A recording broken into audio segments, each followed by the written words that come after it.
But yes, that's all power control. And the return of Ea is the return. You know, people have been saying, oh, Jesus will return. Jesus is going to return. Well, my understanding of it, and to me it's blowing my mind with evidence, it's that it's not Jesus the soul, the person, character. It's not him as a person or soul. It's what we call the Christ consciousness. It's Ea. He started it. It's the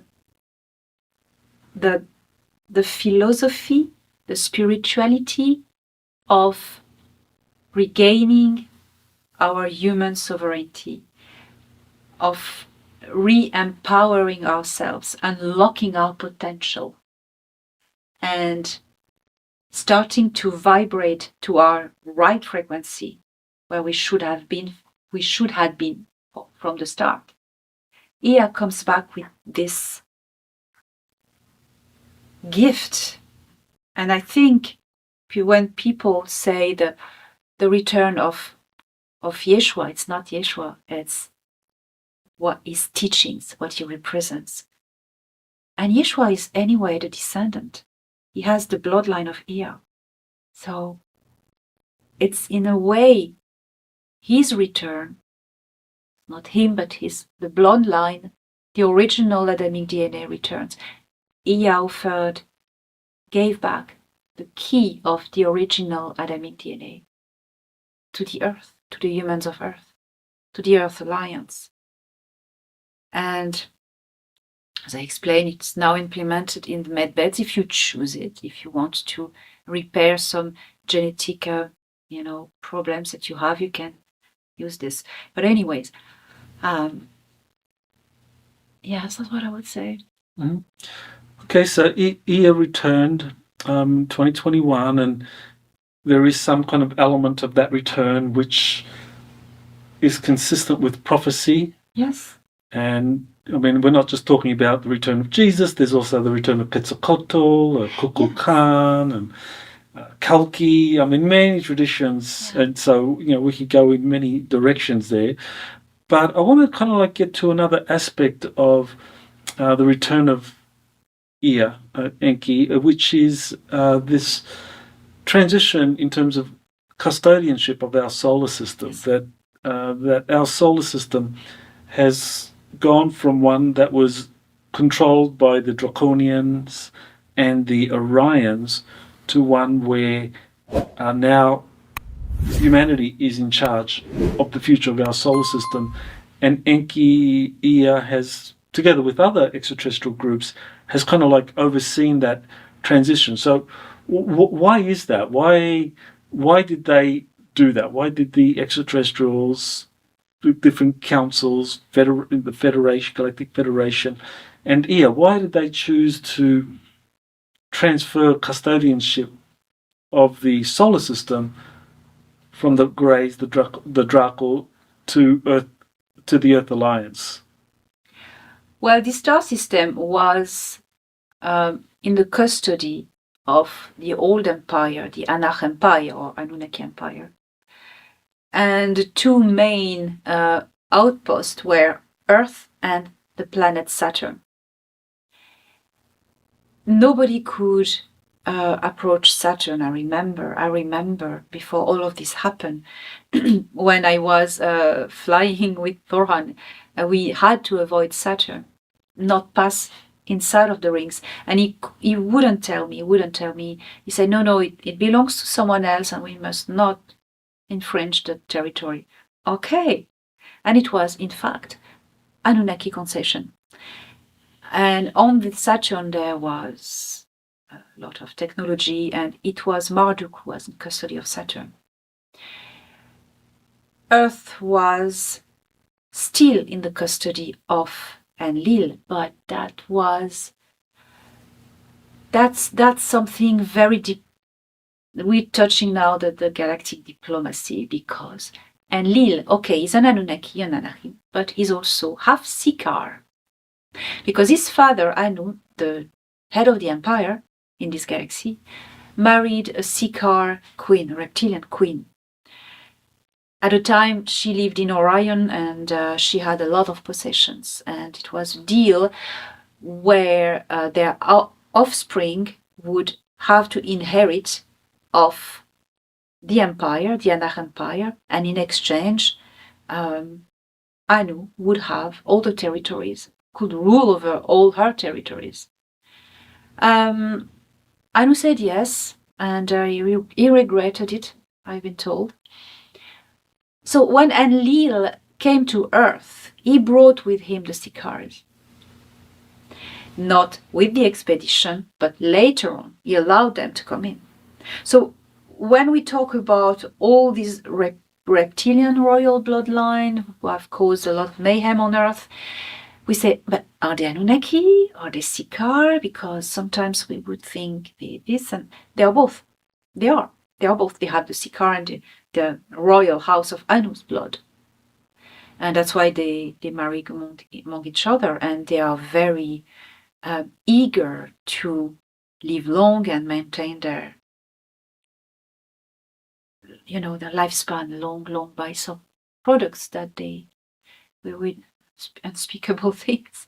Anyways, once the Sikaars were removed from the star system by the Earth Alliance and the Galactic Federation of Worlds, once the Greys were also removed, then Enlil was in a weak position.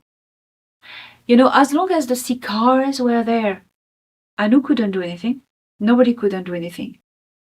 There needed to be an inside job to get rid of the Sikaars first. Then, the Sikaar Empire could not come and protect Earth possession. So that was it. Once the Sikaar were expelled, the key point was Antarctica. The key point was Antarctica when the Dark Fleet was expelled from Antarctica. That was a moment when everything else unfolded. Mars was liberated, the Dark Fleet went out of the star system with all the Dracos. And that was it, and that was the start of serious cleaning now. And the undergrounds were still in the process of being cleansed. They have been evacuated since. And then, well, who do we see arriving? The Intergalactic Confederation. Well, first Ea in September 2021. Then in October, the Intergalactic Confederation, Cedars. Because now we could talk. We had solved the Sikaar problem, so we could do the cleaning inside as we wanted, and the Nibu were gone as well. That's when Ea came back, and Ea gave back. Well, Enlil was removed, of course, and Marduk. Ninurta as well, he was gone, I think, at that point. So the next step, when Enlil was arrested and the Sikaar were destitute from their power in this star system, the Intergalactic Confederation with Ea, they organized a council to get Anu to come and make a decree and just remove Enlil. And once this council was done, Ea was the heir of the Anunnaki Empire because Enlil had been arrested. He wasn't the heir anymore, and Anu had enough with this. He was relieved. Ea is now the heir of the Anunnaki Empire. So he has a right. And Ea, with the agreement of his father, decided, because he suddenly was in custody of Saturn and of Earth, again, Enki, the title he had bore for a little while, he gave it back to the people of Earth. He gave Saturn back to the Earth Alliance. And also Earth was free. He said, oh, no, Earth, it's yours.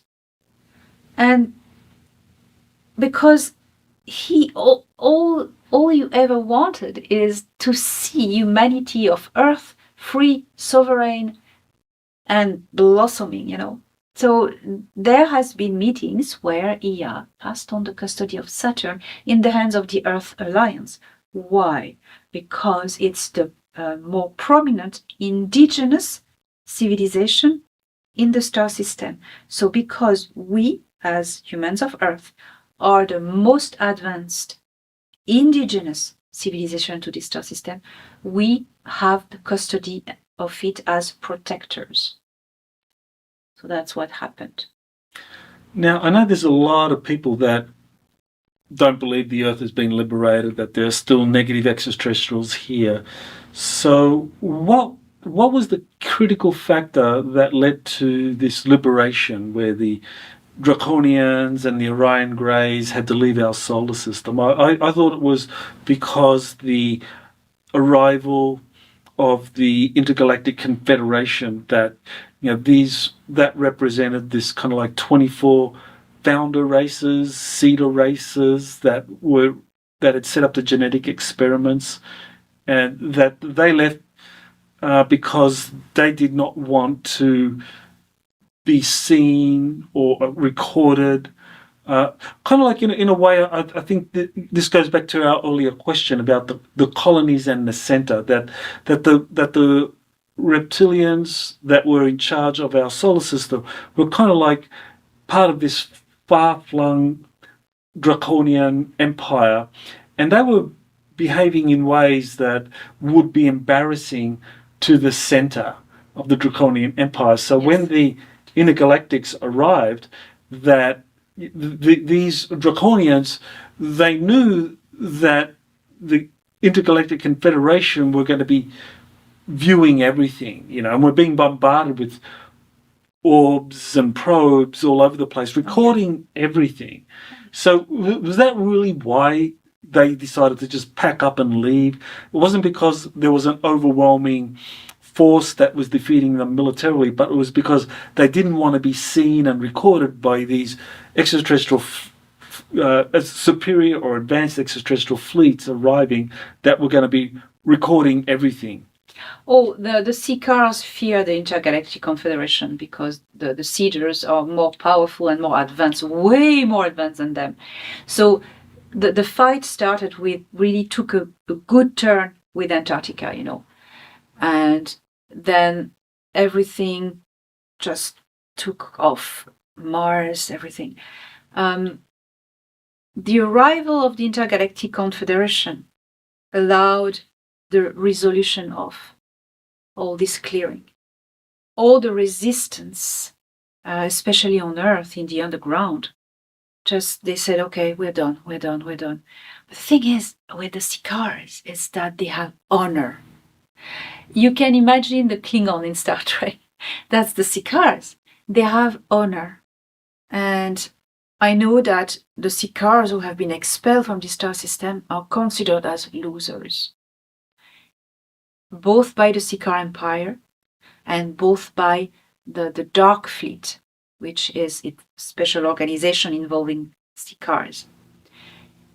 That's the question of honor. You've lost the star system, you're a loser, you're not going back to the headquarters. So the Dark Fleet headquarters are in Aldebaran star system, Aldebaran, in the Taurus constellation, and the Seeker Empire headquarters are in Alpha Draconis star system.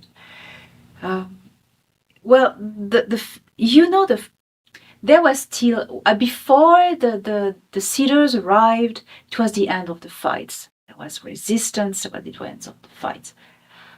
But the frequency of these 500 motherships of this very advanced civilization, it was like a shockwave, a frequency shockwave. And anything that was still resisting just was gone. They were gone. They just had to be there, and that settled everything. That was it. And when their frequency arrived, entered our solar system through the Jupiter Stargate, the shockwave of frequency activated all the technology that they had left a long time ago before they left. The arcs, for instance, and all the starseed, all the envoys who are members of the cedar races who are incarnated here felt it as well and suddenly remembered who they were at that very moment when they entered the star system, the cedars. That was it. Like when you throw a stone in the water. That was it. Well, I know that one of the key events that you've described is when you had the Jupiter Accords, where there was this agreement where the United States Space Command was recognized to be the point organization for representing humanity, our space programs, in dealings with these different extraterrestrial civilizations, the Federation, Andromeda Council, and so forth. And General Dickinson, James Dickinson, is the head of Space Command. So he has that kind of tremendous authority. Now, more recently, you've described this encounter in January of 2023 at Raven Rock in Pennsylvania, where you had General Glenn Van Herk.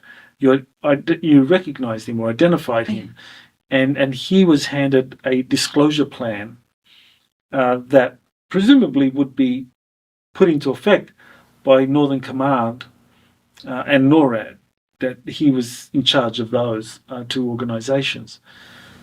So here you have two powerful military officials, and recently, in an unprecedented move, there was General Van Herk was criticizing Space Command for overstepping its responsibilities or authority when it came to space and tracking Santa Claus. So, what do you make of that? Oh, that was so interesting. I believe it has nothing to do with extraterrestrials or with disclosure. Because what I see is, maybe I'm wrong, but that's my vision. People will make of it what they think. So I'm sharing here only my vision, not intelligence. My vision and my understanding personally is that there's a power struggle, a human power struggle, as simple as that. ETs have their plans and agendas to liberate Earth and get the disclosure going. That's a thing. But then the humans do human things.